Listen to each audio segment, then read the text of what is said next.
Hello students, welcome to another video. In this video, I'm gonna talk about how to apply a resource scholarship, what's the procedure, guidance, documentation, legalization, or apostille, each and everything I will guide you in this video.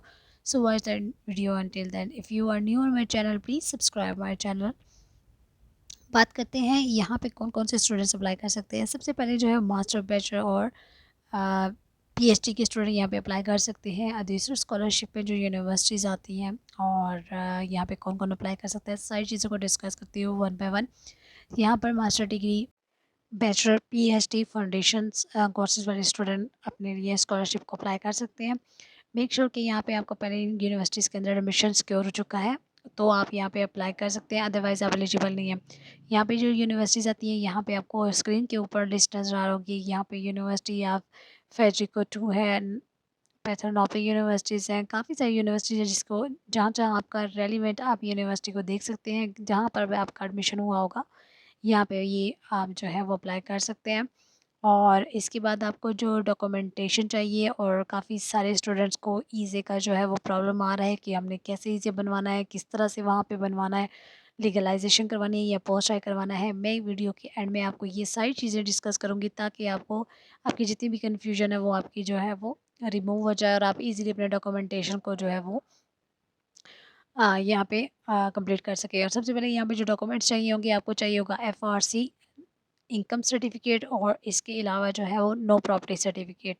सबसे पहले हम इसको apply करते हैं, फिर ये documents कैसे बनाने हैं वो मैं आपको नेक्स्ट आगे जाके वीडियो में बताऊंगी। सबसे पहले आपने क्लिक करना है access to the reserved area पर। यहाँ पर क्लिक करने के बाद आपने आपके पास एक नया पोर्टल ओपन हो जाएगा और यहाँ पर अब आपने क्लिक करना है और यहाँ रजिस्ट्रेशन करेंगी। यहाँ पे रजिस्ट्रेशन करने के लिए आपने स्क्रॉल डाउन करना है और बॉटम में आ जाना है। बॉटम पर आने के बाद आपने एक्सेप्ट पर क्लिक करना है। एक्सेप्ट पर क्लिक करने के बाद जो है वो आपके पास जो पर्सनल डेटा ऐड ऑप्शन आ जाएगा।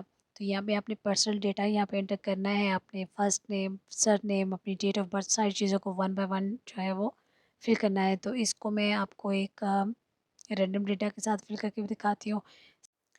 फर्स्ट आपने अपना फर्स्ट नेम लिखना है एंड देन जो है वो आपने सर नेम लिखना है। जिनका जो सर नेम नहीं है वो अपने नेम को हाफ करके यहाँ पे फिल कर सकते हैं। इसके बाद आपने जो है अपनी डेट ऑफ बर्थ को सिलेक्ट करना है।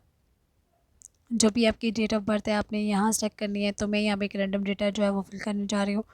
तो आपने अकॉर्डिंग टू योर सिचुएशन आपने ऐड करनी है यहाँ पे।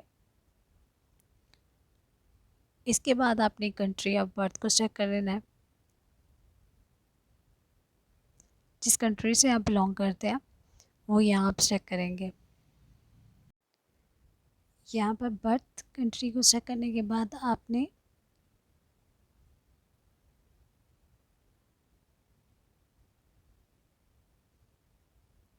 अपना ही टेक्स्ट कोड को यहाँ पे जनरेट कर लेना। अगर आपके पास नहीं है तो आप यहाँ पे इसको जनरेट कर सकते हैं। और यहाँ पे प्लेस ऑफ बर्थ लिखेंगे, जिस पी सिटी में आपकी प्लेस ऑफ बर्थ हुई है आपने यहाँ पर ऐड कर लेनी है उसको।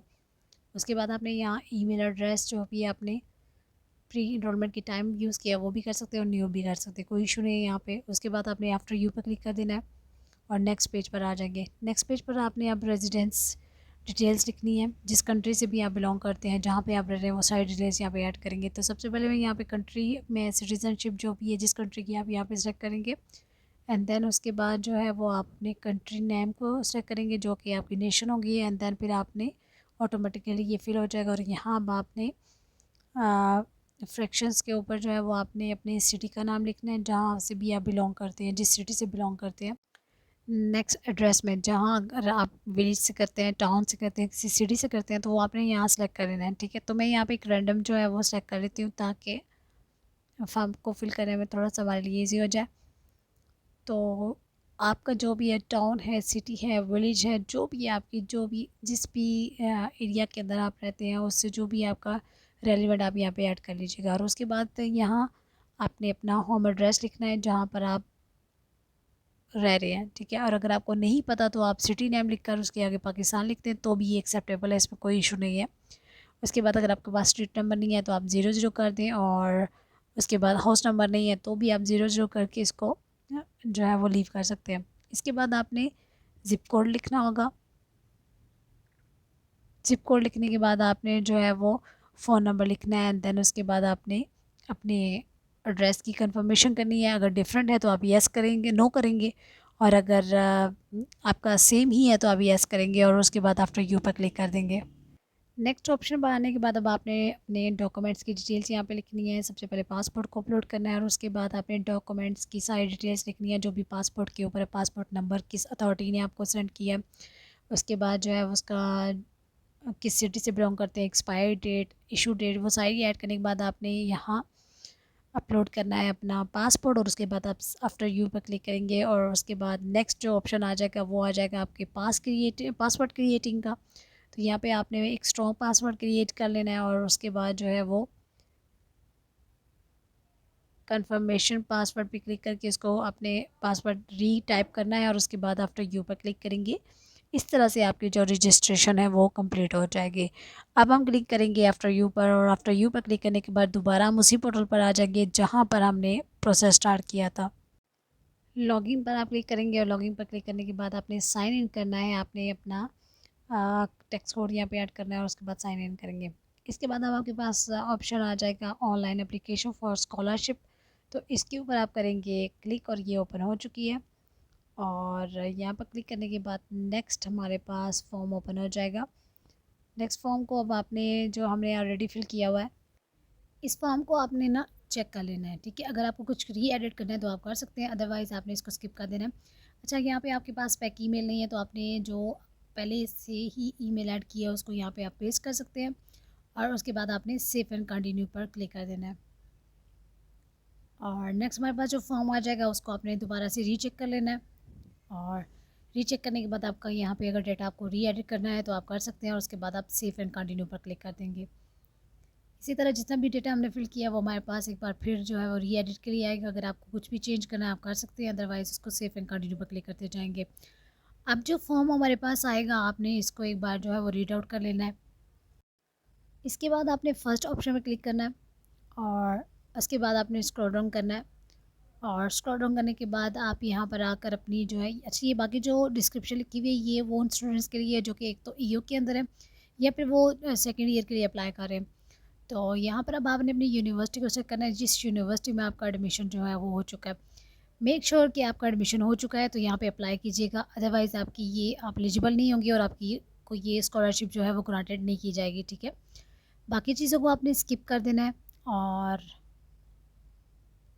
स्क्रॉल डाउन करना है और बॉटम में आ जाना है। पेज के बॉटम में आने के बाद जो है वो आपने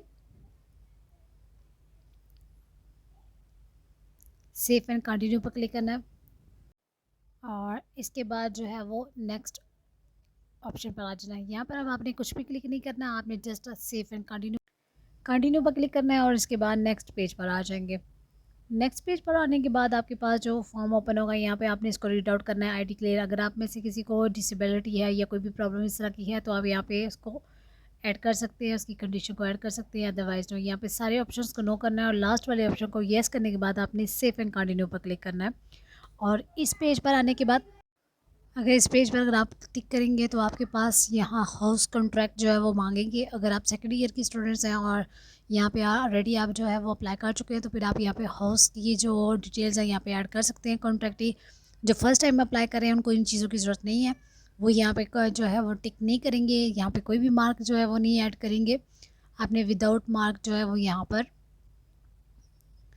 क्लिक करना है, ठीक है। और यहाँ पे क्लिक करने के बाद जो है वो आपने सेव एंड कंटिन्यू करना है। इसके बाद नेक्स्ट आपने सेव एंड कंटिन्यू पे क्लिक कर लेना है।